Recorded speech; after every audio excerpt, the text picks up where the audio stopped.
ओम शांति 30 मे 2026 प्रातः मुरली बाबा कहते मीठे बजे निजर सबुकिछि ईश्वरीय सेवारे सफल करी भविष्यत पाई श्रेष्ठ भाग्य जमा कर दियो काहींकि ना मृत्यु मुंड उपरे छिड़ा होइछि।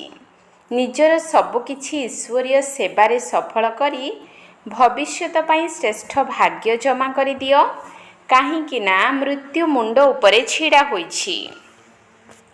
प्रश्न ज्ञान शुणुथिले मध्य पिलामानंक भितरे तार धारणा काहींकि हेउनाही? ज्ञान शुणुथिले मध्य पिलामानंक भितरे तार धारणा काहींकि हेउनाही? उत्तर काहींकि ना विचार सागर मंथन करिबा जणा नाही। बुद्धिजोग देह एवं देहर संबंधी मानक सहित लागी रहिछि। प्रथमे जेबे बुद्धिरु मोह दूर हेबो तेबे जाई किछि धारणा मध्य हेबो। मोह एभली जिनिस जहाँकि एकदम मांकड़ भली करि देउछि। सेथिपाई बाबा पिला मानकु प्रथम प्रतिज्ञा मने पकाई देउछंती जे देह सहित देहर सर्व संबंध को भूली मते मने पकाओ। गीत भोलेनाथ से निराला।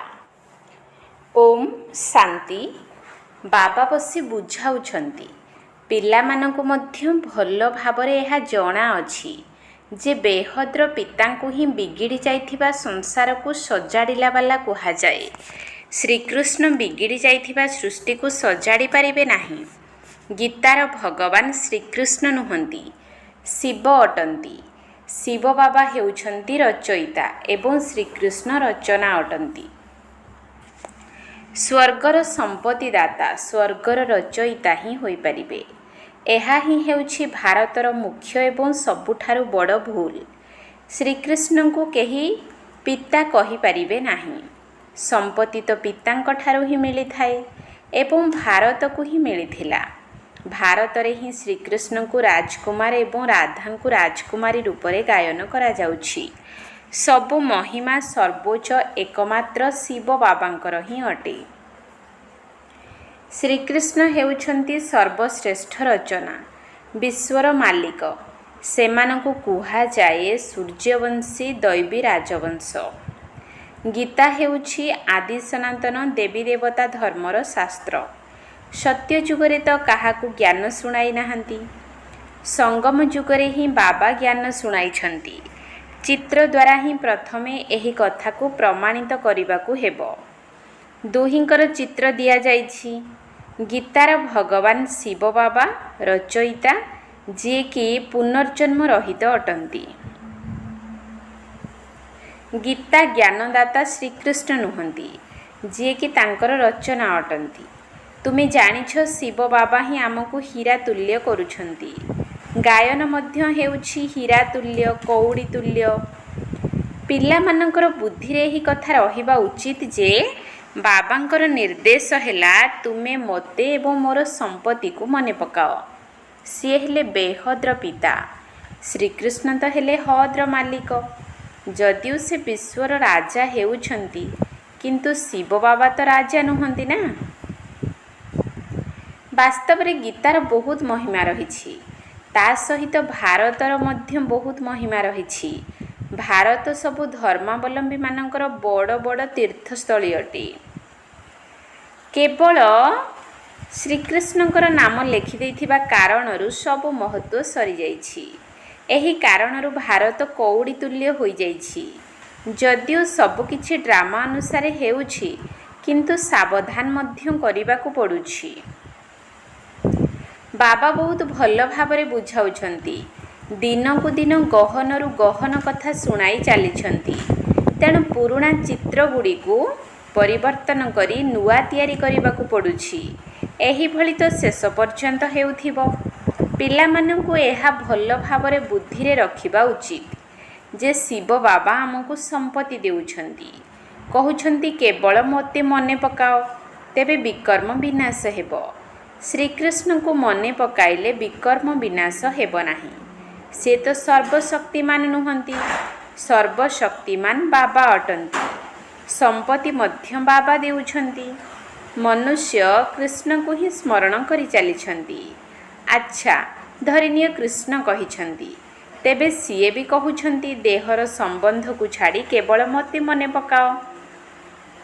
ଆତ୍ମା ତ ବାବାଙ୍କୁ ମନେ ପକାଇବ ନା, କୃଷ୍ଣ ତ ସବୁ ଆତ୍ମାଙ୍କର ପିତା ନୁହନ୍ତି? ଏହିସବୁ କଥାକୁ ବିଚାର ସାଗର ମନ୍ଥନ କରି ବୁଦ୍ଧିରେ ଧାରଣ କରିବା ଦରକାର। କେହି କେହି ମୋହରେ ଫସି ଯାଇଥିବା କାରଣରୁ ଜ୍ଞାନକୁ ଧାରଣ କରିପାରୁନାହାନ୍ତି। ତୁମେମାନେ ଗାୟନ କରି ଆସିଛ ଯେ ଅନ୍ୟ ସବୁ ସଙ୍ଗ ଛାଡ଼ି ଆପଣଙ୍କ ସହିତ ସଙ୍ଗ ଯୋଡ଼ିବୁ। ମୋର ତ ଜଣଙ୍କ ଛଡ଼ା ଅନ୍ୟ କେହି ନାହାନ୍ତି। କିନ୍ତୁ ମୋହ ଏଭଳି ବିକାର ଯାହାକି ଏକଦମ ମାଙ୍କଡ଼ ଭଳି କରିଦେଉଛି। ମାଙ୍କଡ଼ ଭିତରେ ଲୋଭ ଏବଂ ମୋହ ବହୁତ ରହିଥାଏ। ସାହୁକାରମାନଙ୍କୁ ମଧ୍ୟ ବୁଝାଯାଉଛି ଯେ ବର୍ତ୍ତମାନ ମୃତ୍ୟୁ ସମ୍ମୁଖରେ ଦଣ୍ଡାୟମାନ। ତେଣୁ ଯାହା କିଛି ଅଛି ତାକୁ ଈଶ୍ୱରୀୟ ସେବାରେ ଲଗାଇ ନିଜର ଭବିଷ୍ୟତକୁ ସୁଖମୟ କର। କିନ୍ତୁ ମାଙ୍କଡ଼ ଭଳି ମୋହଗ୍ରସ୍ତ ହୋଇ ରହୁଛନ୍ତି, ଛାଡ଼ୁନାହାନ୍ତି। ବାବା କହୁଛନ୍ତି ଦେହ ସହିତ ଦେହର ସର୍ବ ସମ୍ବନ୍ଧ ଯାହା ବି ରହିଛି ସେ ସବୁଥିରୁ ବୁଦ୍ଧିଯୁଗ ତୁଟେଇ ଦିଅ। ବାବାଙ୍କ ଶ୍ରୀମତରେ ଚାଲ। ତୁମେ କହୁଛ ଏହି ଧନ, ପିଲାଛୁଆ ଇତ୍ୟାଦି ସବୁକିଛି ଈଶ୍ୱର ଦେଇଛନ୍ତି। ଏବେ ସିଏ ନିଜେ ଆସିଛନ୍ତି, କହୁଛନ୍ତି ତୁମର ଏହି ଧନ ଦୌଲତ ଆଦି ସବୁକିଛି ବିନାଶ ହେବାକୁ ଯାଉଛି। ଗାୟନ ଅଛି, କାହାର ଧୂଳିରେ ଦବି ରହିବ, କାହାର ରାଜା ଖାଇବ, ଭୂମିକମ୍ପ ଆଦି ହେବ, ଏସବୁ ବିନାଶ ହୋଇଯିବ। ଯେତେବେଳେ କେଉଁଠି ଉଡ଼ାଜାହାଜ ଆଦି ଖସି ପଡ଼େ ବା କେଉଁଠି ନିଆଁ ଲାଗିଯାଏ, ତେବେ ପୋଲିସ ଆସିବା ପୂର୍ବରୁ ପ୍ରଥମେ ଚୋରମାନେ ପଶି ଯାଇଥାନ୍ତି। ତେଣୁ ବାବା ବୁଝାଉଛନ୍ତି ପିଲାମାନେ ଦେହଧାରୀମାନଙ୍କ ଠାରୁ ମୋହ ତୁଟେଇ ଦେବା ଉଚିତ। ମୋହଜିତ ହେବାକୁ ପଡ଼ିବ। ଦେହ ଅଭିମାନ ହେଲା ସବୁଠାରୁ 1 ନମ୍ବରର ଶତ୍ରୁ। ଦେବତାମାନେ ଦେହୀ ଅଭିମାନୀ ଅଟନ୍ତି। ଦେହ ଅଭିମାନ ଆସିବା କାରଣରୁ ହିଁ ବିକାରରେ ବାନ୍ଧି ହୋଇଯାଇଥାନ୍ତି। ତୁମେ ଅଧାକଳ୍ପ ଦେହ ଅଭିମାନୀ ହୋଇ ରହୁଛ। ଏବେ ଦେହୀ ଅଭିମାନୀ ହେବାର ଅଭ୍ୟାସ କରିବାକୁ ହେବ। ଯିଏ ବି ମନୁଷ୍ୟମାନେ ଅଛନ୍ତି କେହି ବି ଏହି ସବୁ କଥାକୁ ବିଲକୁଲ ଜାଣିନାହାନ୍ତି। ନା ପରମାତ୍ମାକୁ ଜାଣିଛନ୍ତି। ଆତ୍ମା କ'ଣ, ପରମାତ୍ମା କ'ଣ, ଆତ୍ମା କେତେ ଜନ୍ମ ନେଉଛି, କିପରି ଅଭିନୟ କରୁଛି, ଆମେ ସବୁ ଅଭିନେତା। ଏ ଜ୍ଞାନ କାହାକୁ ବି ଜଣା ନାହିଁ। ସେଥିପାଇଁ ଅନାଥ ବା ମୁରବି ନଥିବା ପିଲା କୁହାଯାଉଛି। ସେମାନେ ତ କହିଦେଉଛନ୍ତି ଆତ୍ମା ଜ୍ୟୋତିରେ ଲୀନ ହୋଇଯାଉଛି। କିନ୍ତୁ ଆତ୍ମା ତ ଅବିନାଶୀ ଅଟେ। ଆତ୍ମାରେ ହିଁ 84 ଜନ୍ମର ପାଠ ଭରି ହୋଇ ରହିଛି। କହୁଛନ୍ତି ମଧ୍ୟ ଆତ୍ମା ତାରକା ସଦୃଶ ଅଟେ। ତଥାପି ବି ବୁଝିପାରୁନାହାନ୍ତି। ଆତ୍ମା ହିଁ ପରମାତ୍ମା ବୋଲି କହିଦେଉଛନ୍ତି। ବାବାଙ୍କୁ ବିଲକୁଲ ଜାଣି ହିଁ ନାହାନ୍ତି। ଆତ୍ମା ପାଇଁ ମଧ୍ୟ କହୁଛନ୍ତି ଭ୍ରୁକୁଟି ମଝିରେ ତାରା ଚମକୁଛି। ପରମାତ୍ମାଙ୍କ ପାଇଁ ଏଭଳି କିଛି କୁହାଯାଏ ନାହିଁ। ତାଙ୍କୁ ପରମାତ୍ମା ହିଁ କୁହାଯାଏ ଏବଂ ସିଏ ପରମ ଧାମରେ ରହୁଛନ୍ତି। ସେ ମଧ୍ୟ ବିନ୍ଦୁ ସ୍ୱରୂପ, କେବଳ ପୁନର୍ଜନ୍ମ ରହିତ ଅଟନ୍ତି। ଆତ୍ମାମାନେ ପୁନର୍ଜନ୍ମରେ ଆସୁଛନ୍ତି। ପରମାତ୍ମାଙ୍କ ପାଇଁ କୁହାଯାଏ ଜ୍ଞାନର ସାଗର, ଆନନ୍ଦର ସାଗର, ପବିତ୍ରତାର ସାଗର। ଦେବତାମାନଙ୍କୁ ଏହି ସ୍ୱର୍ଗର ସମ୍ପତ୍ତି କିଏ ଦେଲା? ବାବା ହିଁ ଦେଇଛନ୍ତି। ସର୍ବଗୁଣ ସମ୍ପନ୍ନ, 16 କଳା ସମ୍ପୂର୍ଣ୍ଣ ଏହି ଦେବତାମାନଙ୍କ ଭଳି ଏବେ କେହି ବି ନାହାନ୍ତି। ସେମାନଙ୍କୁ ଏହି ସମ୍ପତ୍ତି କିପରି ମିଳିଲା? ଏହି କଥା କାହାକୁ ଜଣା ନାହିଁ। ବାବା ହିଁ ଆସି ବୁଝାଉଛନ୍ତି। ତାଙ୍କୁ ହିଁ ଜ୍ଞାନର ସାଗର କୁହାଯାଉଛି। ସିଏ ଏହି ସମୟରେ ଆସି ଜ୍ଞାନ ଦେଉଛନ୍ତି। ଭବିଷ୍ୟତରେ ଏହି ଜ୍ଞାନ ପ୍ରାୟ ଲୋପ ହୋଇଯିବ। ତାପରେ ଭକ୍ତି ଆରମ୍ଭ ହେବ। ତାକୁ ଜ୍ଞାନ କୁହାଯାଇପାରିବ ନାହିଁ। ଜ୍ଞାନ ଦ୍ୱାରା ତ ସଦ୍ଗତି ହୋଇଥାଏ। ଯେତେବେଳେ ଦୁର୍ଗତି ହେବ ସେତେବେଳେ ଯାଇ ସମସ୍ତଙ୍କର ସଦ୍ଗତି ଦାତା ଜ୍ଞାନର ସାଗର ଆସିବେ। ବାବା ହିଁ ଆସି ଜ୍ଞାନ ସ୍ନାନ କରାଉଛନ୍ତି। ତାହା ତ ପାଣିର ସ୍ନାନ ଅଟେ। ତାହା ଦ୍ୱାରା ସଦ୍ଗତି ହୋଇପାରିବ ନାହିଁ। ଏହି ଅଳ୍ପ କିଛି କଥାକୁ ହିଁ ଧାରଣ କରିବା ଦରକାର। ଯେଉଁ ସବୁ ଭଲ ଭଲ ମୁଖ୍ୟ ଚିତ୍ର ରହିଛି ସେଗୁଡ଼ିକ ବଡ଼ ବଡ଼ ଆକାରରେ ତିଆରି ହେବା ଦରକାର, ଯାହାଦ୍ୱାରା କେହି ବି ଭଲ ଭାବରେ ବୁଝିପାରିବ। ଲେଖାଗୁଡ଼ିକ ମଧ୍ୟ ବହୁତ ସ୍ପଷ୍ଟ ହେବା ଦରକାର। ଚିତ୍ର ତିଆରି କରିବା ବାଲାଙ୍କୁ ଏକଥା ବୁଦ୍ଧିରେ ରଖିବା ଉଚିତ। ଯଦି କାହାକୁ ବି ନିମନ୍ତ୍ରଣ ଦେଇ ଡାକିବାର ଅଛି, ତେବେ ଲେଖିଦିଅ ଯେ ଏଠାକୁ ଆସି ପରମପିତା ପରମାତ୍ମାଙ୍କର ପରିଚୟ ପ୍ରାପ୍ତ କର। ଏବଂ ଭବିଷ୍ୟତ 21 ଜନ୍ମ ପାଇଁ ବାବାଙ୍କ ଠାରୁ ସମ୍ପତ୍ତି ନିଅ। ଭାଇମାନେ ଭଉଣୀମାନେ ପାରଲୌକିକ ପିତାଙ୍କ ଠାରୁ ବେହଦ ସୁଖର ସ୍ୱରାଜ୍ୟ କିପରି ମିଳୁଛି ତାହା ଆସି ବୁଝ। ବେହଦ ବାବାଙ୍କ ଠାରୁ ସମ୍ପତ୍ତି ନେବା ଶିଖ।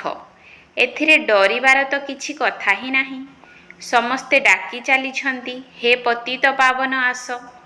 ବାବା ମଧ୍ୟ କହୁଛନ୍ତି, କାମ ବିକାର ମହାଶତ୍ରୁ ଅଟେ। ପବିତ୍ର ଦୁନିଆକୁ ଯିବାକୁ ହେଲେ ପବିତ୍ର ନିଶ୍ଚିତ ହେବାକୁ ପଡ଼ିବ।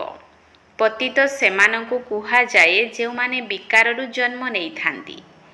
ସତ୍ୟଯୁଗ ତ୍ରେତା ଯୁଗରେ ବିଷୟ ବିକାର ନଥାଏ। ତାକୁ ହିଁ କୁହାଯାଏ ସମ୍ପୂର୍ଣ୍ଣ ନିର୍ବିକାରୀ ଦୁନିଆ।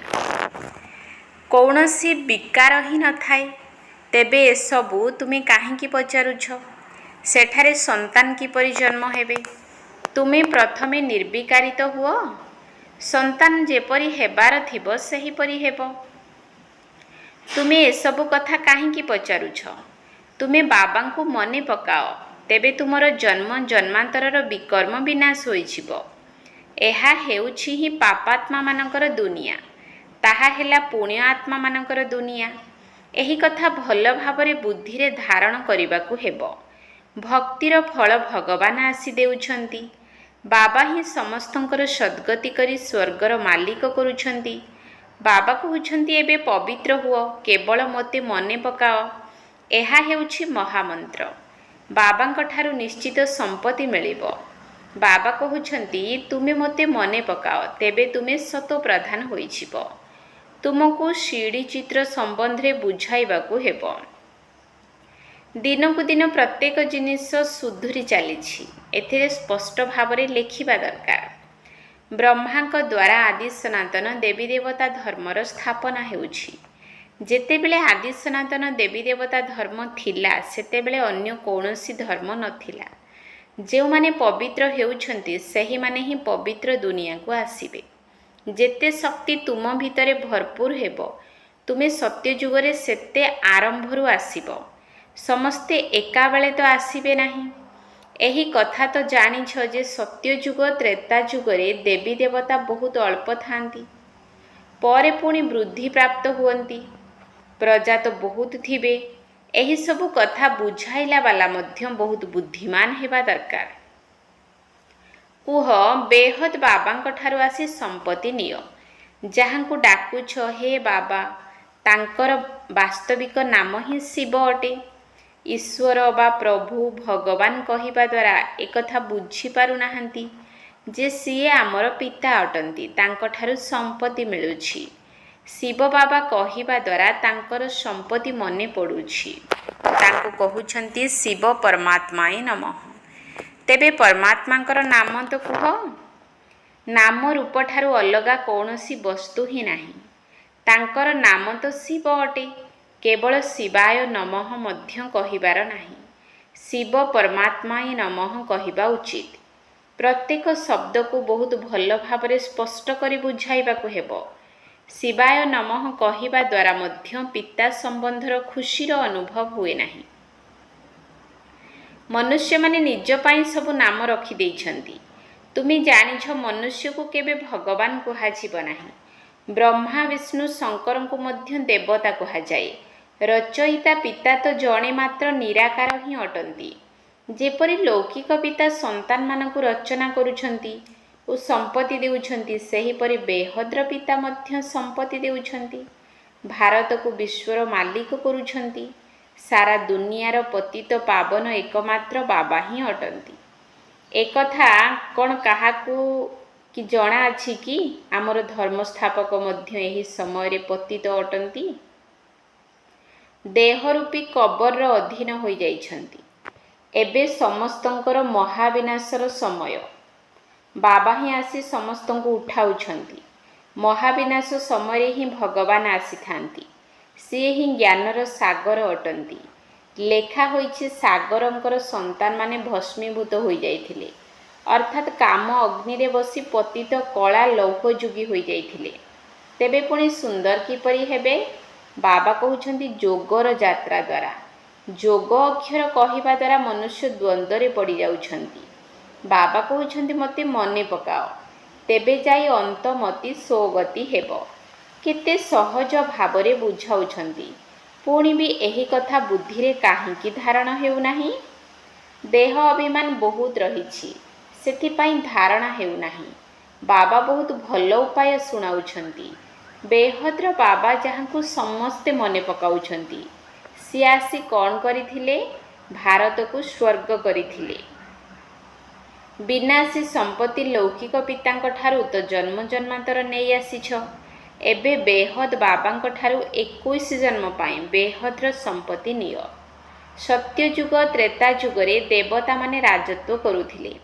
ସୂର୍ଯ୍ୟବଂଶୀ, ପୁଣି ଚନ୍ଦ୍ରବଂଶୀ, ସୁବୈଶ୍ୟବଂଶୀ, ପୁଣି ଶୂଦ୍ରବଂଶୀ। ଅକ୍ଷର ଲେଖିବା ଦ୍ୱାରା ପ୍ରମାଣିତ ହେଉଛି ଯେ ସେହିମାନେ ହିଁ ପୁନର୍ଜନ୍ମ ନେଉଛନ୍ତି, ବର୍ଣ୍ଣରେ ଆସୁଛନ୍ତି। ବାବା ତ ସମସ୍ତଙ୍କୁ ବୁଝାଉଛନ୍ତି। ତୁମେ ସମ୍ମୁଖରେ ବସିଛ, ତେଣୁ ଖୁସି ହେଉଛ। କାହା କାହାର ଭାଗ୍ୟରେ ନାହିଁ, ତେଣୁ ସେବା କରୁନାହାନ୍ତି। ଯଦି ସେବା କରିବ, ତେବେ ତୁମର ନାମ ବିଖ୍ୟାତ ହୋଇଯିବ। ସମସ୍ତେ କହିବେ ବାବାଙ୍କର କନ୍ୟାମାନେ କେତେ ହୁସିଆର ଅଟନ୍ତି, ସବୁ କାମ କରୁଛନ୍ତି, ଆମକୁ ସ୍ୱର୍ଗର ରାଜ୍ୟ ଭାଗ୍ୟର ସମ୍ପତ୍ତି ଦେଉଛନ୍ତି, ଏହି ଜ୍ଞାନରୂପୀ ସାମଗ୍ରୀ ମଧ୍ୟ ଦେଉଛନ୍ତି। ଏହି ଚିତ୍ରଗୁଡ଼ିକ ଅନ୍ଧମାନଙ୍କ ପାଇଁ ଦର୍ପଣ ସଦୃଶ ଅଟେ।